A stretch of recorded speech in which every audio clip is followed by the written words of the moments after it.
The New York Times has one writer who thinks Hitler's great and another writer who thinks Iran ought to live up to its promise to destroy Israel. Both of those writers still work at the New York Times.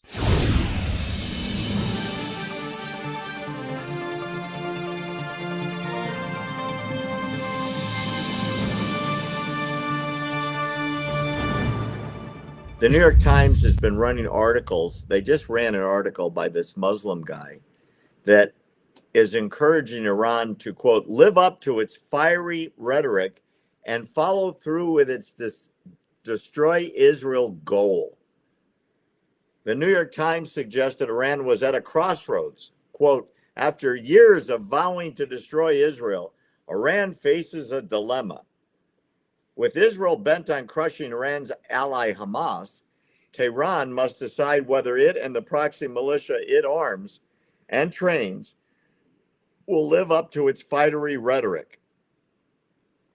Despite more than 4 decades of deadly threats from Iran rulers towards the Jewish state, Iran officials are now publicly signaling they don't want a full-scale war.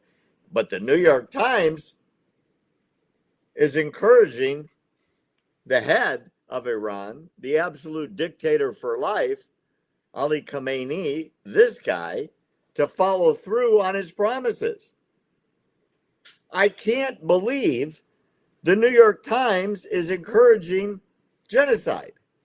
Why isn't Khamenei attacking? They want to know. Are they literally daring them? Sure seems like it, doesn't it? Yeah, it really does. It really does. I mean, the New York Times, they're just as hateful as everyone else. And you know what? Again, that's not freedom of the press. Calling for genocide of a group of people, that's not freedom of the press.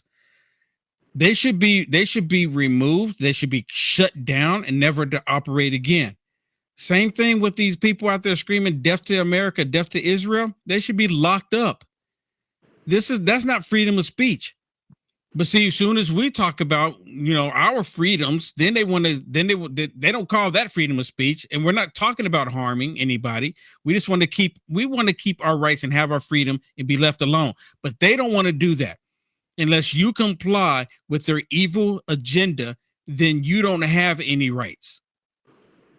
But New York Times, Barry, this is the same New York Times that took the fake picture of President Trump and had him like he's standing over a kid. And they completely photoshopped the picture, trying to have all us believe that President Trump was standing over a kid. Look while the kid was crying. Oh, yeah, they've done that a lot. They've got people there calling for mass murder on Jews. And they just write up a correction to HR. Literally. They write up a correction to HR, Will, because, well, you ought to say that a little quieter, or maybe you shouldn't put it in the paper quite as directly, right?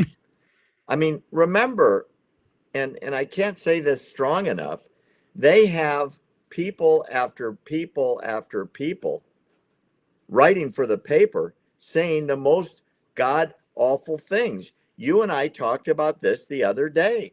They have a writer that you and I talked about. Let me give you the name, Solomon Hiji, who has been repeatedly praising Hitler's slaughter of the Jews. Yep, I remember that. This guy still works at the New York Times. But they wrote him up to Hezbollah. I'm sorry, they wrote him up to HR for his support of Hezbollah. Is that unbelievable? Might as well be Hezbollah. HR might as well be Hezbollah. Might as well be.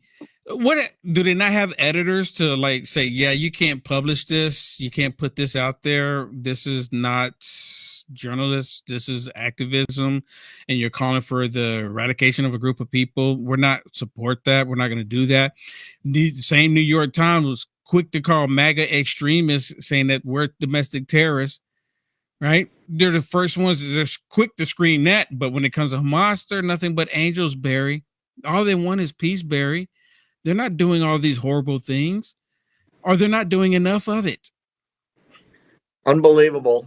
That guy still works there, and he's been defending Hitler for the last several years.